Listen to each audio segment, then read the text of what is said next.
Lahiran anak kedua atau seterusnya bisa nggak Bubit? Bisa tanpa jahitan. Oke Bunda, bisa nggak ya? Tentu saja bisa Bunda. Jika Bunda ingin proses persalinannya Bunda nanti itu bebas jahitan tanpa robekan, tanpa dijahit-jahit, itu Bunda semuanya tidak bisa terjadi secara instan. Ada berbagai tugas yang harus Bunda lakukan ya. Jadi tugasnya apa saja? Selama masa hamil Bunda wajib sekali untuk memberdayakan diri.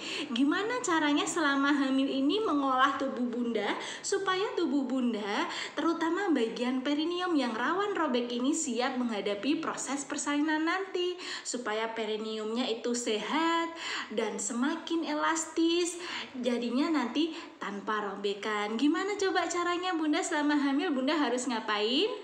Nah, selama hamil Bunda harus rajin untuk lakukan olahraga selama kehamilan. Olahraganya apa saja? Senam hamil boleh, yoga hamil boleh, kemudian lakukan gerakan-gerakan dan juga pijatan seperti gerakan senam Kegel. Itu sangat bagus sekali untuk membuat dari rongga jalan rahim ini dan juga otot dari perineum ini semakin elastis, semakin lentur dan semakin kuat ya. Selain itu nanti juga Bunda di trimester ketiga, paling tidak usia kehamilan 35 minggu ke atas, rutinnya di 37 minggu, Bunda wajib lakukan yang namanya pijat perineum ya. Pijat perineum ini untuk fungsinya ya itu benar, untuk mencegah robekan, karena dengan Bunda lakukan masas di daerah perineum itu nanti akan membuat daerah perineum tersebut akan lebih siap, lebih elastis dan lebih kuat untuk nantinya kepala dedek ketika keluar perineum tersebut tidak kaget karena sudah sering diregangkan, dimasas sebelum proses persalinan. Siapa yang bisa pijat perineum? Jika Bunda tangannya bisa masuk, Bunda lakukan pijat perineum sendiri. Namun jika Bunda tangannya susah untuk masuk karena terhalang perut yang mulai membesar di trimester 3, boleh minta bantuan suaminya ya.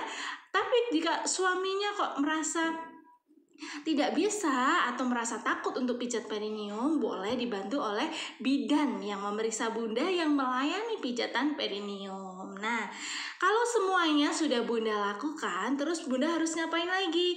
Bunda harus minum vitamin hamilnya secara rutin, karena vitamin hamil akan meningkatkan daya tahan tubuh ibu hamil. Jika daya tahan ibu hamil itu tubuhnya kuat, sehat, itu akan mencegah dari keluhan-keluhan selama kehamilan.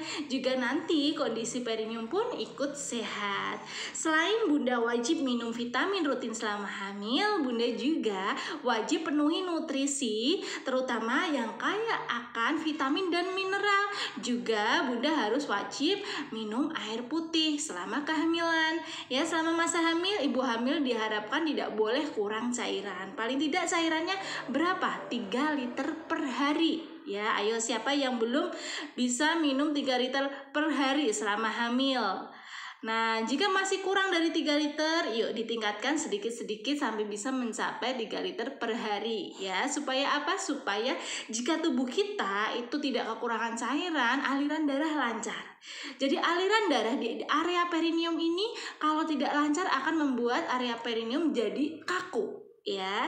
Jadi untuk memperlancarnya Bunda harus minum air putih sehari 3 liter dan juga makan yang tinggi mineral, serat dan juga vitamin dari buah, juga sayuran. Itu penting selama masa hamil ya, harus selalu konsumsi buah dan sayuran juga. Jangan sampai yang Bunda misalkan, Bu Bidan kok aku selama hamil ini tidak suka ya makan buah dan sayur. Ayo Bunda, kalau apa yang Bunda katakan itu yang akan terjadi. Jadi mulai sekarang afirmasi ke diri Bunda sendiri. Sayur dan buah membuatku sehat, membuat perineumku lentur. Bismillah, dengan makan sayur dan buah saya ikhtiar nanti perineum saya akan menjadi semakin lentur ya. Harus semangat, optimis, pasti bisa Bunda. Nah, ngomong-ngomong makanan yang harus Bunda konsumsi, intinya di sini Bunda tidak boleh makan terlalu banyak yang manis-manis, bersantan, berlemak. Kenapa kok seperti itu? Karena jika Bunda itu makannya khilaf ya, manis semuanya dimakan, dari es yang manis, manis, mungkin teh manis, es buah yang manis, pakai gula, pakai sirup, pakai santan, pakai susu, kemudian makanan cemilan yang manis-manis mengandung coklat dan lain sebagainya, es krim juga termasuk. Makannya tidak diatur, nasinya banyak, makan sehari sampai 5 kali. Nah, memang selama hamil harus selalu makan supaya ternutrisi. Namun jika makannya bunda terlalu banyak, tinggi kalori, tinggi yang manis-manis, itu akan membuat dedek bayinya bisa besar. Dimana kalau dedek bayinya itu kebesaran, walaupun bunda sudah melakukan semuanya, itu rawan sekali terjadi robekan. Jadi kalau bunda tidak ingin robekan, pastikan berat janinnya normal, tidak kebesaran. Oke bunda, supaya nanti tidak besar, jaga pola makan bunda, kurangi manis-manis ya. Kalau pengen bolehlah sesekali ya. Nah, selanjutnya bunda juga harus mempelajari apa saja yang harus dilakukan nanti saat proses persalinan supaya untuk mencegah robekan. Jadi saat sebelum persalinan bunda harus melakukan tadi yang saya sebutkan, dan saat hari H persalinannya bunda juga harus tahu. Yang pertama, bagaimana teknik pernafasan yang baik dan benar. Supaya apa kok bunda harus menguasai teknik pernafasan yang baik dan benar? Jika bunda bisa menguasai nafas bunda, maka bunda akan bisa menguasai pikiran bunda. Jika bunda bisa menguasai pikiran bunda, maka tubuh bunda, terutama bagian perineum, itu akan ikut rileks, tidak kaku. Jadi untuk mencegah robekan ya, pelajari teknik pernafasan mulai dari sekarang. Kemudian selain teknik pernafasan, bunda juga harus mempelajari yang namanya bagaimana cara mengejan yang baik dan benar. Jika bunda ingin pakai teknik mengejan, atau jika bunda ingin pakai teknik tiup-tiup, di mana tempat bersalin bunda juga bisa menggunakan teknik tiup-tiup, bunda juga harus mempelajarinya. Serta bunda wajib sekali mempelajari bagaimana posisi yang baik dan benar saat proses persalinan ya. Ikuti panduan dari bidan saat proses persalinan. Misalkan bidan menyuruh bunda posisi sekarang seperti ini, nanti seperti ini, diikutin saja ya. Terutama biasanya bunda tidak dianjurkan untuk mengangkat bokong ketika posisi bunda setengah duduk atau telentang, karena jika bunda mengangkat bokong itu akan membuat perineum bunda kaku sehingga mudah terjadi robekan. Oke, supaya perineum lebih lentur lagi, pastikan aliran darah di bagian perineum saat proses persalinan itu bisa lancar. Nah, gimana caranya supaya aliran darah di area perineum saat proses persalinan bisa lancar?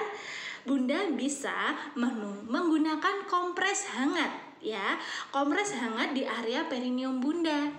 Nah, boleh pakai alat kompres, boleh pakai kain, boleh pakai pembalut yang dicelupkan di air hangat, diperas, kemudian ditempel di area perineum bunda. Kalau menggunakan kompres hangat, boleh alat kompresnya dilapisi kain dulu dan ditempel di area perineum bunda ya. Karena dengan kondisi perineum yang dihangatkan, itu aliran darahnya akan lebih lancar dan area perineum akan lebih rileks serta lebih lentur. Nah, diingat ya bunda ya, nanti boleh dikompres air hangat bagian perineumnya saat proses persalinan. Oke, sampai di sini paham ya bunda ya. Semoga proses persalinan bunda dan bunda-bunda lainnya di sini yang menyimak video ini bisa lancar, normal, dan tentunya minim trauma, minim robekan tanpa jahitan. Terima kasih bunda, sehat dan lancar selalu ya.